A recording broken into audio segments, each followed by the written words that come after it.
In December of 1965, residents of Kecksburg, Pennsylvania, not only saw, but actually found what many claim was a vehicle from outer space. The object was clearly seen not just falling, but appearing to land in the woods nearby. Within 2 hours, armed military forces of the U.S. government literally invaded this small Pennsylvania town, retrieved the object, and hauled it away. What was it that fell or landed near Kecksburg, Pennsylvania? Does the U.S. government have an authentic UFO in its possession? We'll attempt to discover the truth in this chapter of UFO Diaries.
For 30 years, Kecksburg, Pennsylvania has been a town divided by a bizarre controversy.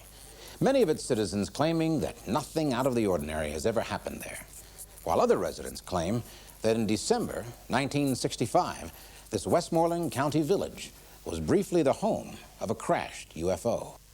What is the truth about this strange metal object that witnesses say crashed in the woods near Kecksburg? And why do some of them say the local people were ordered to keep quiet about what happened?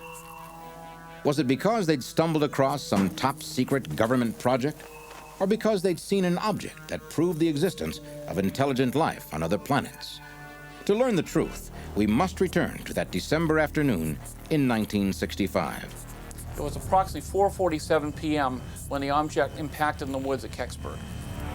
There are a number of local residents around Kecksburg who saw the object get down into the wooded area. While none of these people reported any type of sound of impact, almost momentarily there was a column of blue smoke that rose up out of the woods. According to the eyewitness accounts, Kecksburg residents soon rushed to the spot where they now saw smoke rising through the trees.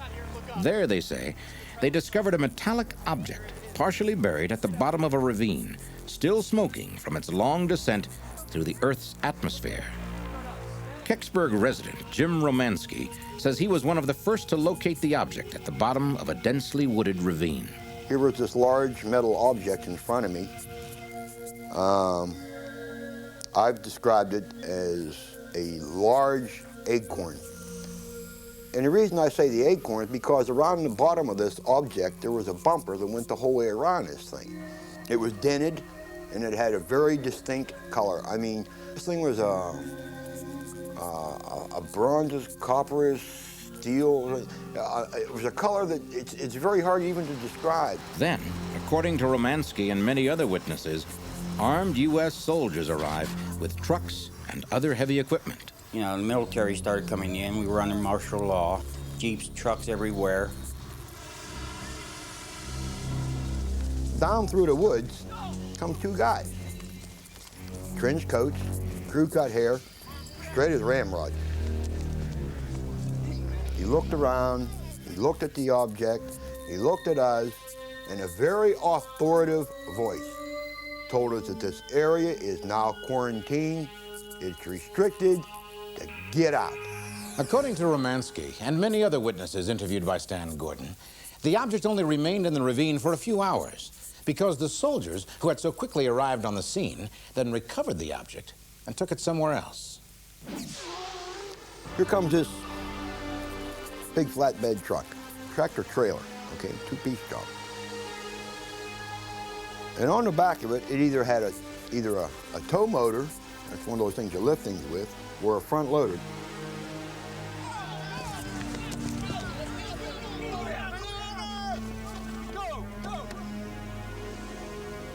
the back of this flatbed, they had this big tarp on it, and it was stretched down around this object.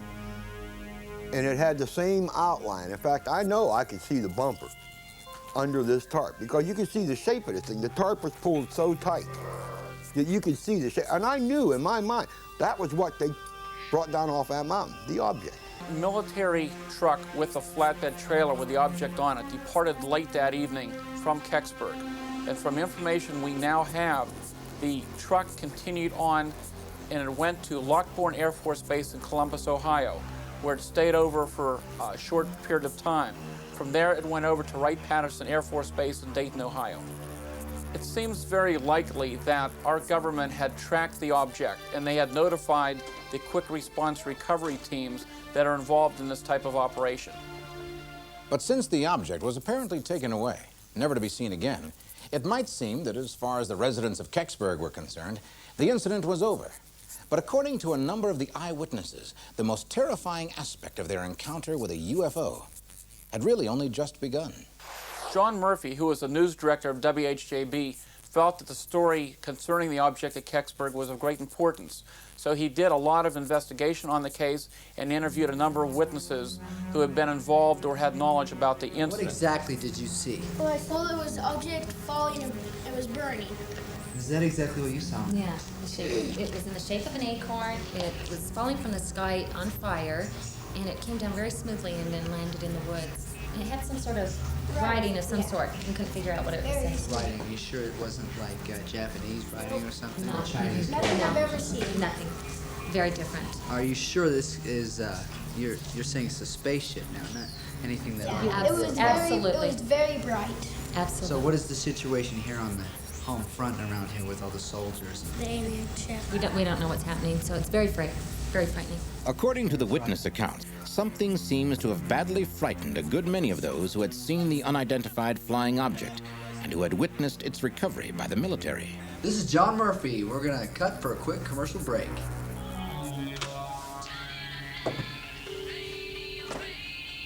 Hello, this is John. Hi, John. Hey, Sally, how are you doing? That was a great interview yesterday. You and your son did a good job. You can't air that, Why? because I made a big mistake. Oh, hold on. It's not the right story. What? Well, people make mistakes, and I was wrong. Thanks a lot. Bye.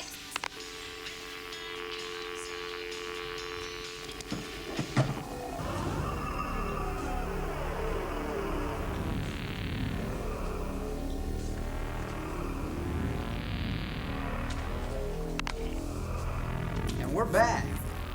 It seems as though something must have occurred between the time of the interview with John Murphy and the time that the radio special was to be aired, because of the fact that these people were willing to be interviewed and then suddenly they decided they didn't want their name or any information aired with this report. Why? What happened to cause the witnesses to refuse to make their testimony public after they'd been so willing only hours before?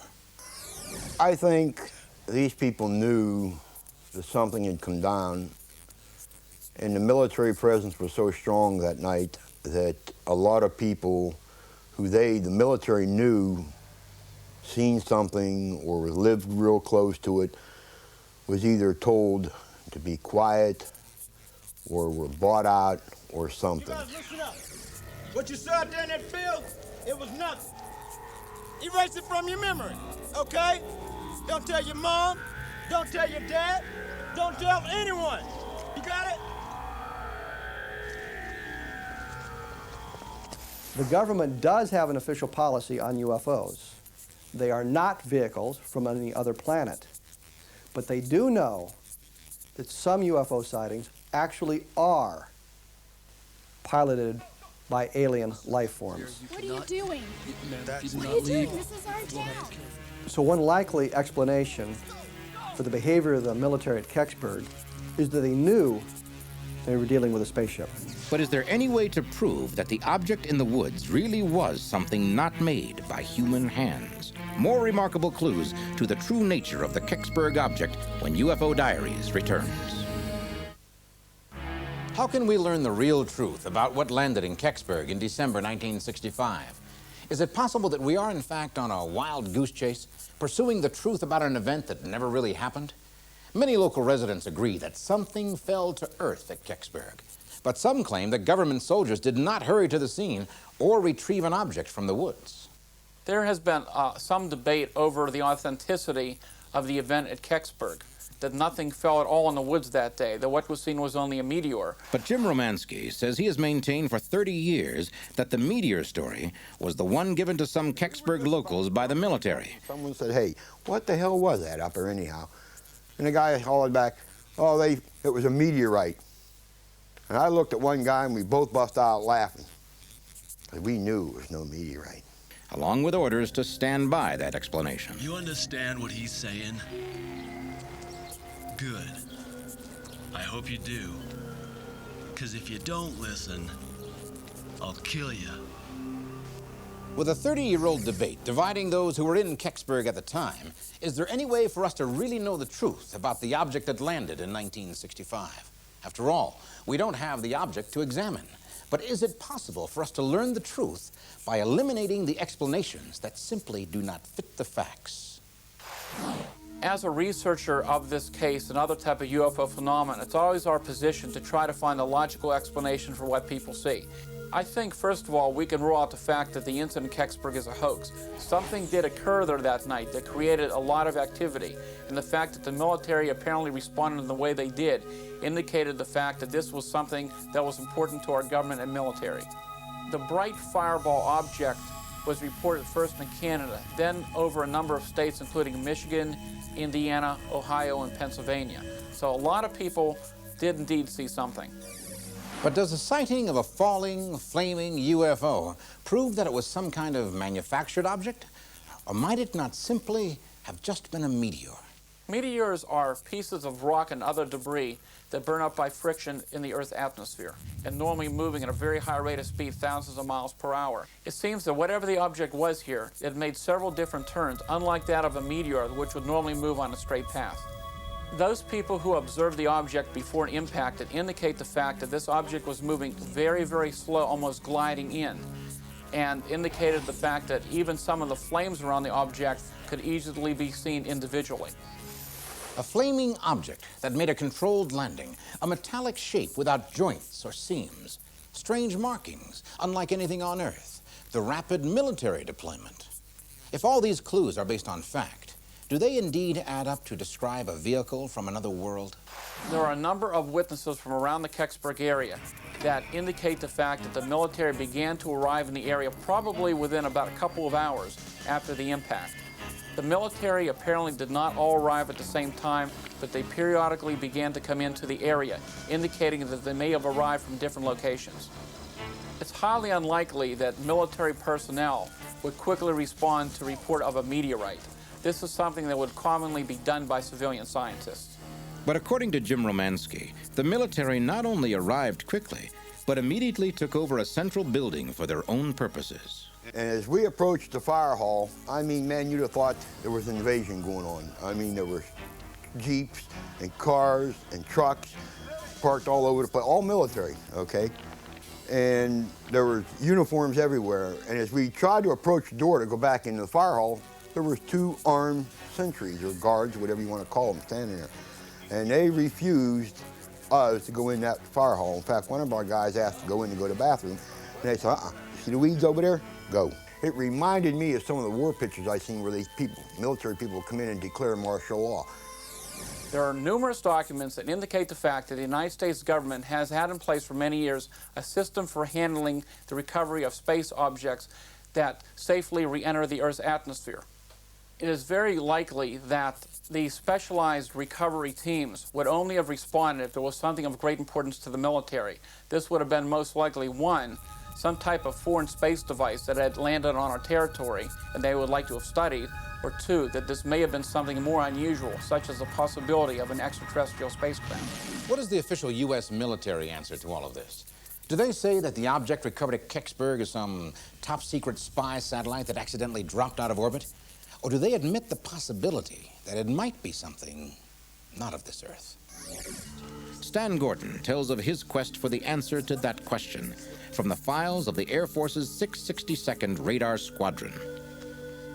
There are indeed records that indicate the fact that there are specially trained intelligence team military personnel that are on call to quickly respond to crashes of space objects that survive re-entry of the Earth's atmosphere. The 662nd Radar Squadron was assigned as a NORAD surveillance site, and Air Force documents verify the fact that at least a few personnel of that squadron were directly involved in the investigation at Kecksburg that night. However, when we look at the historical records for December of that squadron, there's no entry whatsoever of any activity on that day. That leads us to believe that this mission was classified and the paperwork went up the ladder somewhere else. The question is, why, after so many years, is our government still not telling us all the facts it knows about the Kecksburg incident? What is so secret about what they found at that location that even today they refuse to comment about the incident? It is not disputed that the military gathered up and hauled something away. But what was it? The mystery would take on a new and more surprising twist when reports of a secret Russian satellite suddenly began to surface. Could the episode at Kecksburg be fallout from a failed Russian space launch? More astonishing developments in the mystery of the Kecksburg incident when UFO Diaries returns. There seem to be only two viable explanations for the object that crashed at Kecksburg. Either it was part of a top-secret American or Soviet satellite project, or it was some sort of vehicle from another world. Remember that by 1965, both the United States and the Soviet Union had the capability of putting nuclear weapons in orbit, and each was desperate to learn about the technology of the other. These rockets had segments that were jettisoned in flight and that fell back toward the Earth, presumably to burn up on re-entry. This practice has continued to the present day, and we now know that sometimes large parts of these space vehicles do not burn up entirely. Occasionally, a rather large fragment will actually reach the ground intact. There has been a treaty on the books for many years that if something of foreign origin would fall on our soil, we would recover it and give it back to the launching country. Remember that the American military would have been very interested in recovering a Soviet probe such as Cosmos 96. It would have told a great deal about Russian technology at that time, particularly if there was any reason to believe that the object was part of a Soviet weapon system equipped with nuclear missiles.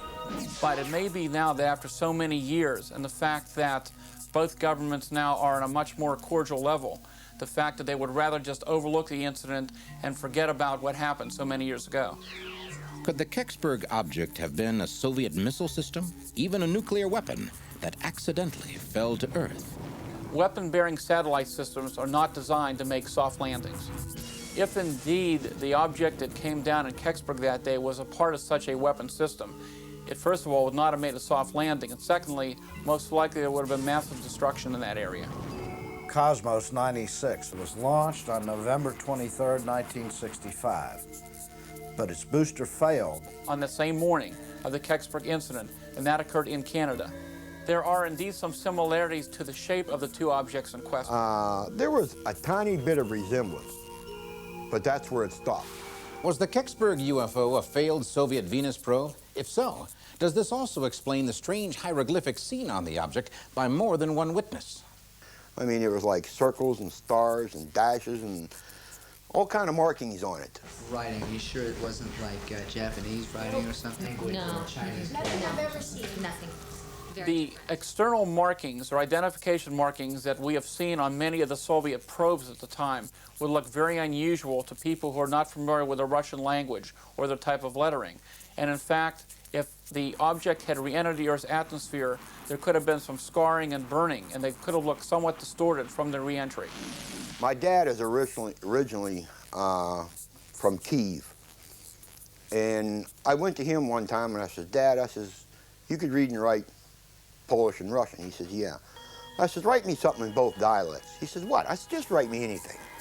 The Polish and Russian writing that I see doesn't come nowhere near it. And yet the simple fact that Cosmos 96 did fall to Earth on the very same day as the Kecksburg incident is still sufficient evidence for many people to believe that they were one and the same.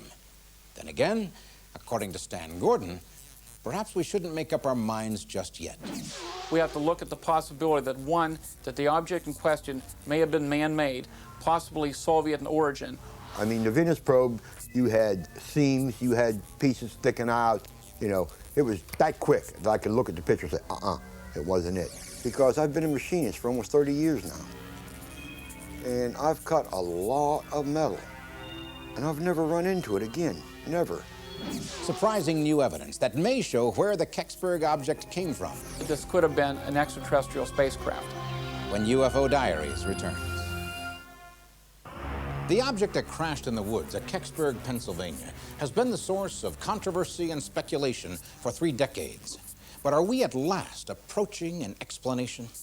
There do seem to be many reasons to believe that the fallen Russian space probe, Cosmos 96, was the object seen by so many on that December day in 1965. Particularly since we know that Cosmos 96 did crash on Earth on that day.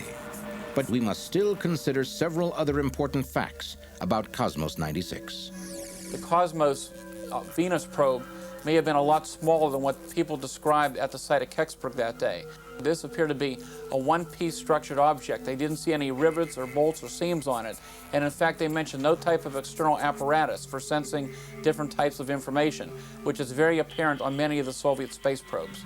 Documents from both the U.S. Space Command and the Naval Surveillance Center verify the fact that Cosmos 96 did re-enter the Earth's atmosphere at about 3:18 in the morning in Canada. And yet, without the object itself, there can be no final proof. Is it possible that it still might be held in some military storage facility? And if so, where?